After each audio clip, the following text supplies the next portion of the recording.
Hello, hello, what's up mga tatay? Mayong aga sa inyo tanan. For today's video ay magpunta kami sa Dubai sa pare.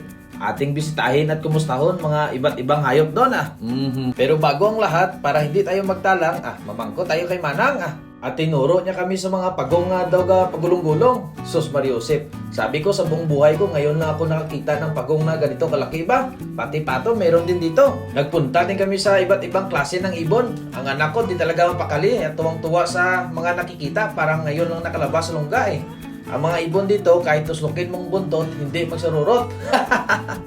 Sabi ko sa kanila, tara, maghanap pa tayo ng tutuslukin natin Pag ganito na nakita mo na enjoy ang anak mo, parang wala lang pagod mo sa kalakad. Sabi ko sa anak ko, ara baka tuslok ka At dahil napagod na kami sa tuslukanay, nagpahinga kami anay Naghanap ng masisilungan para may puwersa na naman. At kumain ng ice cream sa gilid para may resistensya sa paglarga Pagkatapos namin kumain, sabay batse para makarami. Sumakay na kami sa kanilang service para makita namon mga hayop na pagalagala sa palibot. Package deal na pala ito, libre ang pagsakay mga katatay. Habang kami ay nakasakay, nakita namon mga hayop na nakatambay at mahaba ang sungay. Maaliw ka sa katingin sa kanila kasi iba-ibang direksyon ng sungay. May pakurbada, tiso, kaga paliko-liko. Dito sa gilid may kaming gaysanon. Pinag-iwana na siguro yun. Sobrang dami ng hayop, gaysanon kayo mo dyan. Pagkatapos namin doon, nagpa-picture kami sa Komodo Dragon, replika sa loob ng kuweba. At dahil mainit sa dlawon, naghanap muna kami ng makakaon para makapagpahinga ang mag-ina.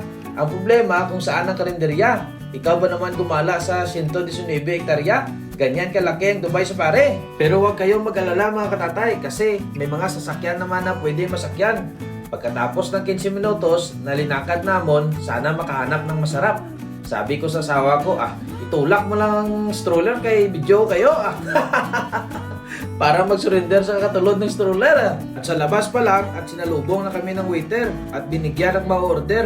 At napansin ni Luna, gorilla ang estatwa. Sabi ko sa anak ko, kausapin mo muna yan at kalahin natin yan Nag-order kami agad ng camel biryani na kanilang specialty. Inasal nga karne kabaka, Coca-Cola sa lata, kagpasta para kay Luna. Ay apaw! Sabi ko sa'yo, parang mawala man ang pagod ng tuhod ka videographer nyo ba? At nagbakse na kami para makita ang girafe. Pumila muna kami at nagbakal ng halaman para ipakain at mag-selfie-selfie sa girafe. Ang swerte talaga ng giraffe kasi pinakain mo na, magbayad ka pa para lang makaselfie-selfie sa kanya. Kaya pati nanay kag tatay nag-enjoy talaga magdiretso tayo sa hipo para makarami tayo. Ano pa hinihintay mo man? Ito ay isang uri ng mamalya na makikita sa Afrika. Puro halaman at dahon-dahon ang kinakaon din ito at mahilig sa tubig. Hindi na rin kami nagtagal doon kasi parang natakot si Luna. At sa patuloy na paglalakad namin, itong si kumpare inasa ng chimpanse. Sa sobra kagalit ng unggoy, napatalo na tinampas ang glass. Buti na lang at hindi nagsumbong sa gorilla nga naghapa sa lupa. Pagkatapos naming mangasar ng mga unggoy doon, nagsulod din kami sa mga lugar ng tarantula at reptilya kung sa diin nakadisplay ang mga ito. Makikita natin dito mga ahas, bayawak, maliliit na buwaya, Komodo Dragon, kag marami pang iba. At sa labas naman mga katatay, may makita kang mga ilad, zebra, leon, tigre, kag elepante. At marami pang iba na di ko nakilala. Sa bandang dulo, may nagalangoy-langoy ng mga flamingo. May mga peacock na parang kulay bulaklak. Sa mga nagtatanong kung magkano ang ticket dito ay 50 dirhamo at magsawa ka na sa kaikot sa 119 hektaryas. Sigurado, boldado gid ang kaugatan tatay nyo kaya karon Alas 9:30 kami nagumpisa at alas 4 na nagpasya na umuwi.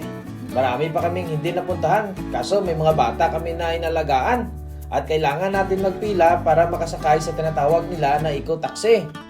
At paglabas namin mga katatay, nag-agi muna kami sa mga souvenir area para may laruan si Luna. Lahat puro lang Tuti, mataksalat, obra na. At maraming salamat sa mga nanood ng video namin Sana ay nag-enjoy kayo. Shout out sa mga magigiting nama dyan. Bye-bye!